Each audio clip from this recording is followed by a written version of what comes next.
dipersembahkan oleh Halo para wanita di seluruh Indonesia, apa kabar? Saya Tantri Murdopo, inilah Lady Boss, program pertama yang bekerja sama dengan Womanpreneur Community Indonesia, tempat di mana kita akan sharing ilmu, sharing edukasi, sharing informasi, dan juga mengangkat potensi seluruh wanita Indonesia yang ingin menjadi seorang womanpreneur. Hari ini kita kedatangan tamu spesial dari Provinsi Banten, seorang womanpreneur yang mengangkat potensi di sekitarnya yang dianggap bukan apa-apa menjadi sesuatu yang spesial, menjadikannya bisnis dan juga mendatangkan keuntungan. From nothing to something. Siapakah dia dan bagaimana ceritanya? Kita langsung lihat video berikut ini.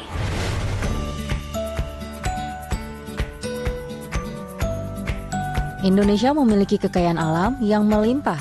Bila dimanfaatkan dan dikelola dengan baik, kekayaan alam bisa berdampak bagi kemajuan ekonomi Indonesia. Salah satunya tanaman eceng gondok, jenis tanaman air yang tumbuh mengapung dan kerap dianggap tidak bermanfaat. Ratu eceng gondok itulah panggilan bagi Iko Damayanti, seorang ibu rumah tangga dari kawasan Kunciran Jaya, Banten. Di tangan Iko, eceng gondok diolah menjadi produk unik dan cantik yang laris manis di pasaran. Mulai dari aneka tas, box serbaguna, vas bunga, hingga karpet yang dibanderol dari Rp50.000 hingga Rp3 juta. Sejak berdiri tahun 2008, kini CV Sahabat Alam Handicraft atau yang kenal sebagai brand Iko Ratu Eceng telah mencapai omset hingga puluhan juta rupiah per bulannya. Kini, Iko pun telah memiliki beberapa tenaga kerja yang merupakan warga dari daerah sekitarnya. Bahkan, produk anyaman Iko Ratu Eceng pun kini mampu menembus pasar ekspor seperti Amerika Serikat setelah mengikuti berbagai pameran dan pemasaran lewat media sosial.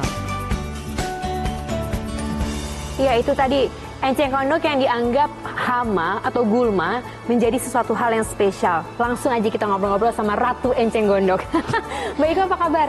Alhamdulillah baik. Ini pertemuan pertama sampai eceng gondok tuh ceritanya gimana? Ceritanya itu dari tahun 2007 aku mengikuti pelatihan di Jogja. Nah, pulang pelatihan itu aku kembangkan secara otodidak sampai saat ini. Karena memang potensi yang ada di wilayah kita adalah eceng gondok. Di Banten? Ya, Jadi masih banyak, itu kan sebetulnya gulma ya? Sebetulnya hama kan ya? Ya, sebenarnya hama, tapi ketika kita manfaatkan, kita kreasikan, akhirnya menjadi nilai yang memiliki nilai tersendiri. Sebelum berbicara kekreasikan, karena kalau kita lihat tadi videonya, warnanya kan hijau. Ya. Sekarang yang udah diolah warnanya coklat. Ya. Jadi sebetulnya prosesnya? Ya, prosesnya adalah ketika setelah kita ambil dari situ Cipondo, itu eceng gondoknya ada proses pengasapan. Proses pengasapan itu menggunakan belerang. Jadi eceng gondoknya kita bikin pengapian dulu. Setelah ada pengapian, baru eceng gondoknya kita taruh di atas pengapian, kita tutup menggunakan terpal. Keesokan paginya dia sudah berubah warna menjadi kekuningan. Cuma memang masih basah. Akhirnya kita jemur dan seperti sekarang. Nah, proses itu tahunya dari mana ya, Mbak? Yang tadi saya bilang tahun 2007 itu mungkin proses menganyam saja saya belajarnya. Dan setelah mendapat ilmu menganyam itu selebihnya otodidak. Dari mulai bagaimana cara pengasapan, dari mulai bagaimana bisa menghasilkan produk-produk yang bagus, itu selebihnya otodidak. Jadi trial and error. Ya. Banyakan errornya apa banyakan berhasilnya waktu itu? Error yang menghasilkan. Kalau kita lihat di sini kan memang ada tas. Ya. Tapi lalu ya, memang produk kita itu beraneka ragam, Mbak. Dari mulai tas, keranjang serbaguna, cover pot, ada tikar, ada sofa, ada sendal. yang best seller yang mana? Yang paling diminati? Yang best seller untuk tahun ini adalah keranjang-keranjang. Kayaknya orang memang back to nature ya, jadi memang rumahnya pengennya ada hiasan-hiasan yang memang terbuat dari serat alam. Emang ini gampang ya bikinnya? Alhamdulillah gampang. Mau coba kah? Oh, aku ditantang. Oke, boleh. Aku juga mau coba. Gimana? Sip. Ini dianyam sendiri? Iya, dianyam sendiri. Bikin sendiri? Iya. Kita bikin sendiri. Ini aku? Ini silahkan. Wow, ini dasarnya udah dibuat? Ya, dasarnya udah dibuat. Ini yang dua ini, ada bagian atas, ada bagian bawah. Jadi aku megangnya bagian atas ini. Ya. Nanti Ayo pemirsa, tinggal karena aku ditantang, jadi mari kita coba. Katanya sih gampang, katanya Mbak Iko. Ya, cuma tinggal tukar posisi. Ini kok bentuknya kita beda, Mbak? Ini ya, apa? Yang dipegang sama Mbaknya itu untuk dijadikan placemat kalau ukurannya 30 cm. Placemat itu berarti tatakan stiker ya? piring. Tatakan piring atau apa Nah, ya? kalau untuk yang lebih besar lagi itu bisa kita jadikan tikar. Biasanya itu yang ukuran 100 cm, 150 bahkan sampai 250 cm itu untuk tikar. Itu kalau ini bisa untuk cover pot gantung, bisa untuk tas. Karena memang ada cetakannya. Ini adalah cetakannya terbuat dari kayu yang memang udah dibentuk sesuai desain yang kita inginkan. Jadi nanti hasil si eceng gondoknya bisa membentuk seperti ini. Oke, jadi mulainya kita gimana? mulai ya. Ya. Sip, itu ada 2, yang di atas puter ke bawah, yang di bawah puter ke atas. Yang di atas putar ke bawah, yang di bawah putar ke atas. Oke, kita coba. Oke, Silakan. Ya, ini ke atas. Mbak Iko juga ya. Oke, ini atas, puter ke bawah, yang bawah puter ke atas. Oh iya, ini ikutin pola ini aja ya. Yang tengah-tengah tuh sebagai tiang ya. Ini berapa lama jadinya, Mbak? Kalau untuk placemat kita hanya sebentar, kurang lebih 1 jaman. 1 jam? Kalau untuk tiker itu memakan waktu karena memang dia besar ya, kurang lebih 3-7 hari. Tapi sekarang masih bikin sendiri, Mbak? Kita ada beberapa karyawan, kurang lebih ada 7 orang yang membantu untuk produksi kita. Semua ibu-ibu? Ada bapak-bapaknya, bapak-bapak yang khusus untuk ngambilin eceng gondoknya. Bapak-bapak khusus untuk mengambil enceng gondoknya dan ibu-ibunya juga diberdayakan di sini. Iya, benar. Itu Mbak Iko yang ngajar sendiri? Iya, saya yang mengajak mereka untuk menganyam dengan catatan ketika nanti mereka udah bisa, mereka nanti akan menjadi mitra kita, jadi partner kerja kita. Mereka yang menganyam, nanti kita yang bayarin anyaman mereka. Misalnya satu ininya berapa rupiah, seperti itu. Oke. Ini kayaknya kalau misalnya ngikutin saya bisa 5 jam nih. Mbak Iko butuh sejam, saya pilih 5 jam sampai 10 jam. Kita break dulu kali ya, sembari saya belajar lebih lanjut sama Mbak Iko. Kami akan segera kembali sesaat lagi. Kita akan ngobrol-ngobrol juga bersama mentor nanti untuk belajar bagaimana menangkap potensi from nothing to something. Tetaplah di Lady Boss.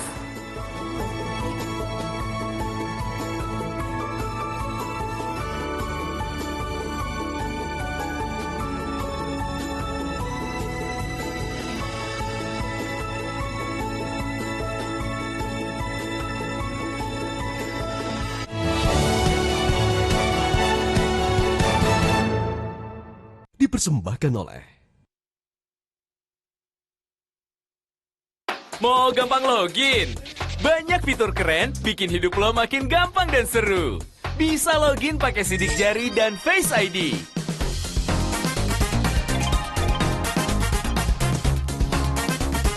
Atau ganti nomor rekening pakai nama kerenmu. Bisa dapat mutasi rekening sampai 12 bulan? Download keseruan Brimo sekarang. Brimo, login keseruanmu. Permasalahan kesehatan seputar jantung, stroke, diabetes, hipertensi, dan penyakit lainnya dibahas tuntas oleh para praktisi kesehatan. Teknologi di bidang medis juga berkembang dan menawarkan kemudahan untuk Anda. Bagaimana teknologi laser membantu mengatasi masalah kesehatan? Saksikan Go Healthy di Metro TV. Didukung oleh President's Corner pekan ini. Di tengah pandemi, Presiden Joko Widodo melantik 881 pamong praja muda secara virtual di Istana Bogor. Presiden berharap para pamong praja yang dilantik dapat mengemban tugas sebaik-baiknya. Saya berharap para pamong praja muda untuk memberikan nuansa yang berbeda, memacu birokrasi yang smart shortcut. Agenda sepekan Jokowi dan sisi lain istana kami hadirkan dalam President's Corner, jam 8:30 malam ini. Top News, Sabtu dan Minggu, live jam 9 malam.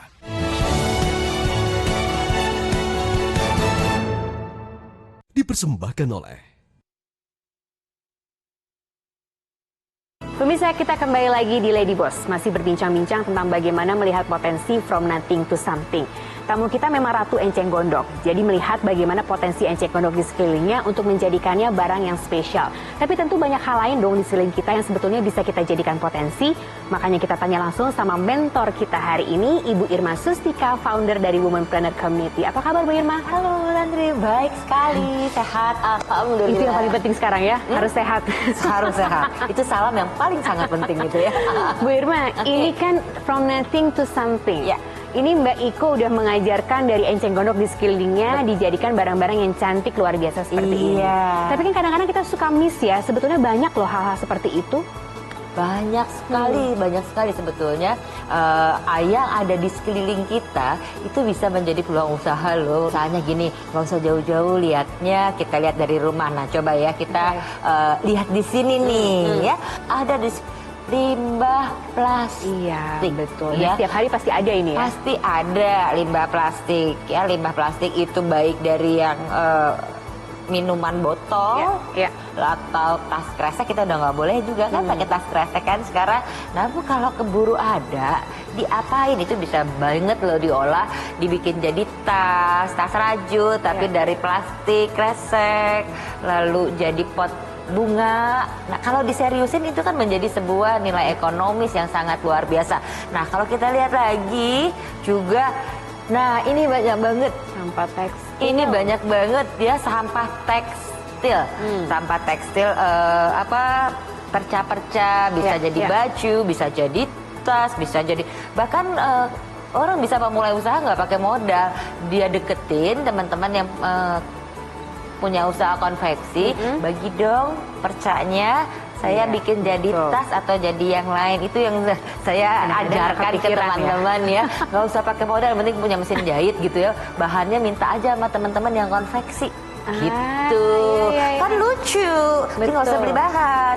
Gitu ya. Oke, lalu kalau kita lihat juga, nah cangkang telur. Biasanya aku buang. Iya, nah banyak sekali loh di dapur kita, cangkang telur, sayur-sayuran yang nggak kepakai atau makanan sisa. Kalau lagi mau dibuat, itu bisa jadi pupuk. Pupuk. Jadi pupuk tanaman. Kan sekarang ya, apalagi sekarang banyak yang masih di rumah gabut kan ya. Bagaimana kita mengolah sesuatu dari rumah tapi bisa menghasilkan. Dan itu kalau diseriusin tentunya bisa menjadi nilai ekonomis yang sangat tinggi. Gitu. Ini menarik nih ketika tadi Bu Irma bilangnya, tapi kalau mau diseriusin bisa menjadi usaha, karena kan niatnya mau jadi womanpreneur nih. Iya dong. Berarti langkahnya gimana sih? Idenya udah ada. Tadi kan Bu Irma udah kasih ide-ide ceritanya. Cangkang ada, kain perca ada. Lalu melangkahnya gimana setelah itu? Nah, sangat dibutuhkan kreativitas. Ya, kreativitas itu penting sekali saat kita ingin memulai dan menciptakan sebuah ide bisnis. Apakah dari ide-ide ini orang butuh apa? Balik sih sebetulnya, problem orang apa, orang butuh apa. Dari hal-hal yang nggak berguna ini bisa menjadi barang-barang yang berguna, produk-produk yang berguna, yang dibutuhkan orang. Sebuah barang, sebuah bahan baku, sebuah sampah sekalipun, kalau diolah dengan baik, tentunya itu akan sangat bernilai tinggi sekali.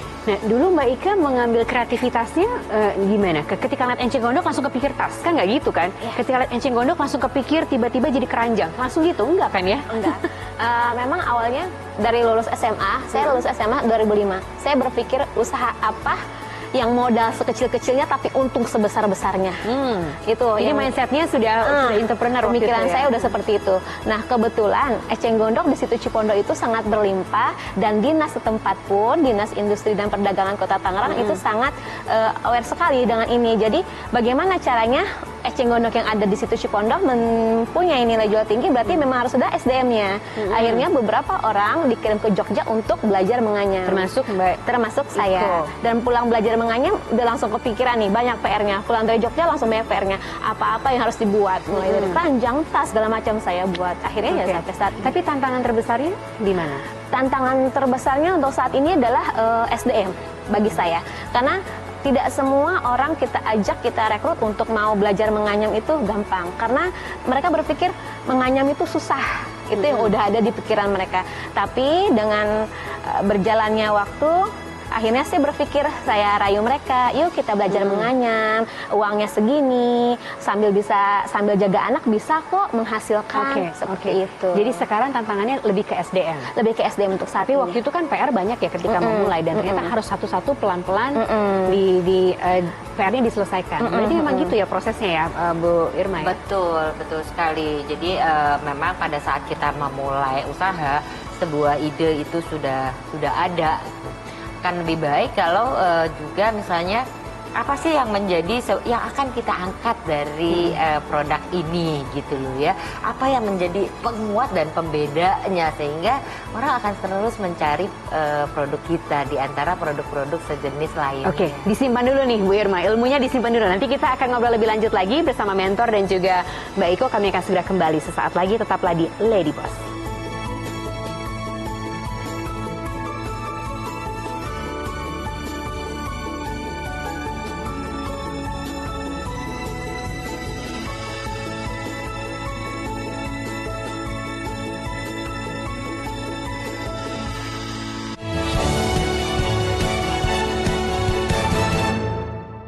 Dipersembahkan oleh Dunia penerbangan tak lagi didominasi kaum pria. Di Pusat Penerbangan Angkatan Darat hadir serikandi-serikandi hebat Indonesia. Mulai dari mekanik perempuan satu-satunya yang mampu mengutak-atik mesin heli tempur canggih Apache, hingga co-pilot perempuan yang terampil menerbangkan helikopter Bell. Komando Elang Darat ada di Angkatan Darat. Minggu 2 Agustus jam 10:30 malam.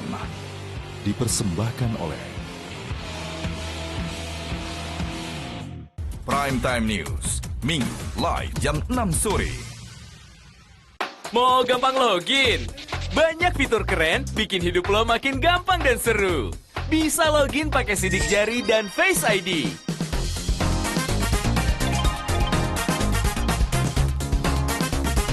Atau ganti nomor rekening pakai nama kerenmu. Bisa dapat mutasi rekening sampai 12 bulan? Download keseruan Brimo sekarang. Brimo, login keseruanmu.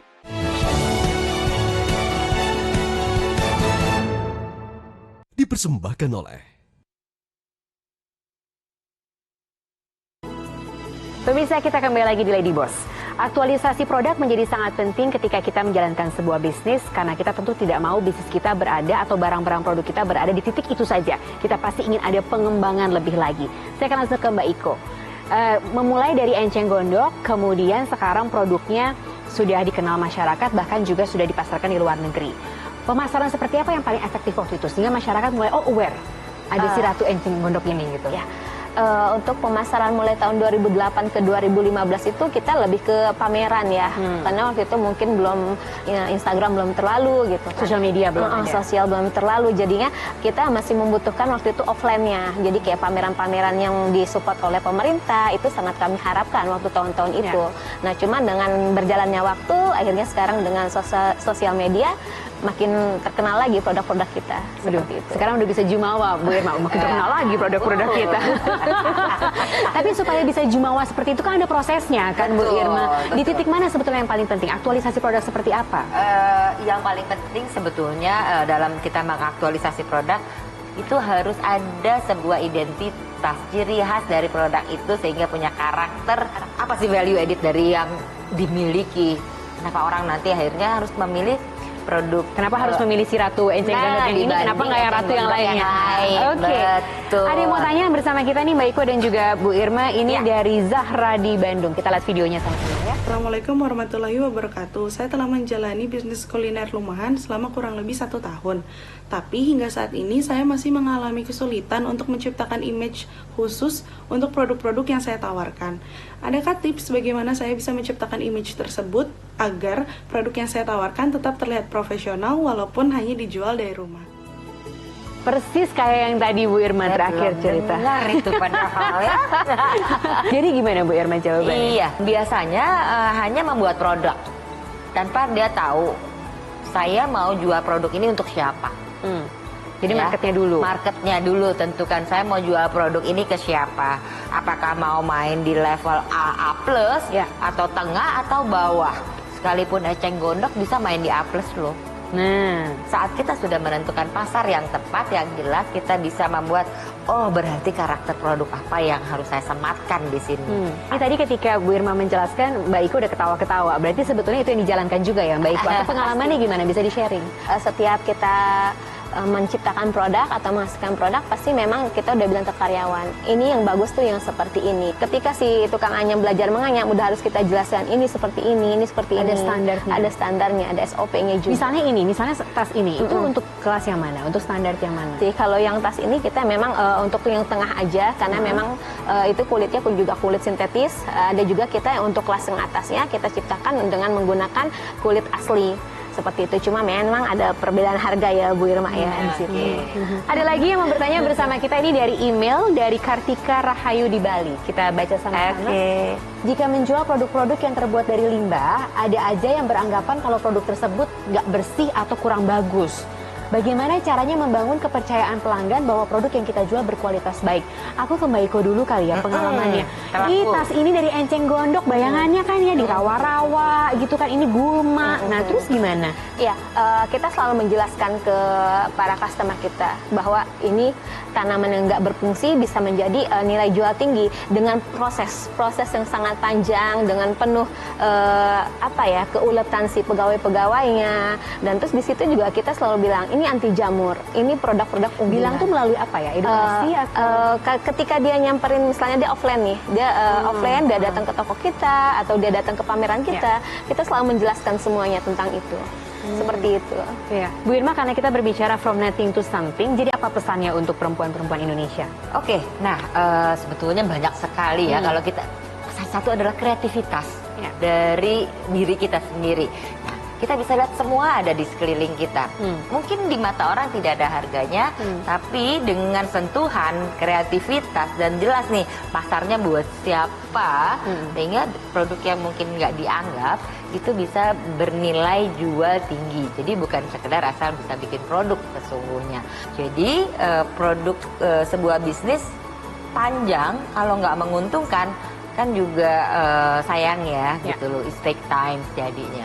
Gitu. Oke, kalau dari sisi womanpreneur-nya, Mbak Iko, apa pesannya untuk Lady Boss di seluruh Indonesia? Terus kreatif dan inovatif, biar apapun yang kita jalani lihat dari apa yang dibutuhkan pasar pertama, terus kedua ya memang apa yang potensi di alam kita itu yang memang harus dikembangkan sih. Saya suka statement terakhirnya, apa yang potensi, apa yang ada di sekeliling alam kita itu yang harus kita tangkap, karena Indonesia tuh begitu kaya sebetulnya.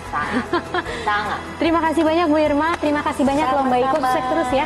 Sukses terus untuk enceng gondoknya, nanti kita akan lihat produk-produknya ada di pasar internasional lebih banyak lagi. Wow, luar biasa. Ya pemirsa, itu tadi Lady Boss untuk hari ini. Sama-sama yuk kita menjadi kreatif, kita tahu bagaimana produk-produk kita harus dipasarkan. Yang pasti from nothing to something adalah hal yang mungkin kita lakukan kalau kita mau terus berusaha dan mencari tahu titik mana yang akan kita tempuh. Kalau Anda ada pertanyaan, silakan email ke ladyboss.metrotv@gmail.com. Nanti akan kita tayangkan di setiap edisi Lady Boss berikutnya. Setiap hari Minggu jam 15 waktu Indonesia Barat hanya di Metro TV. Sampai jumpa.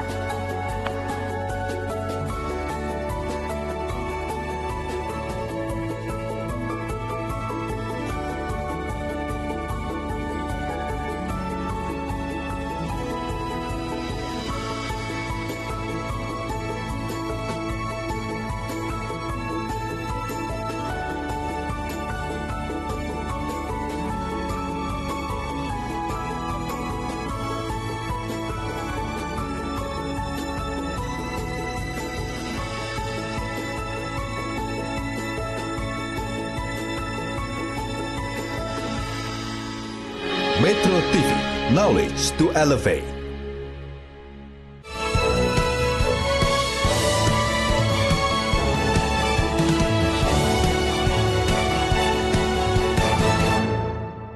Dipersembahkan oleh Metro hari ini.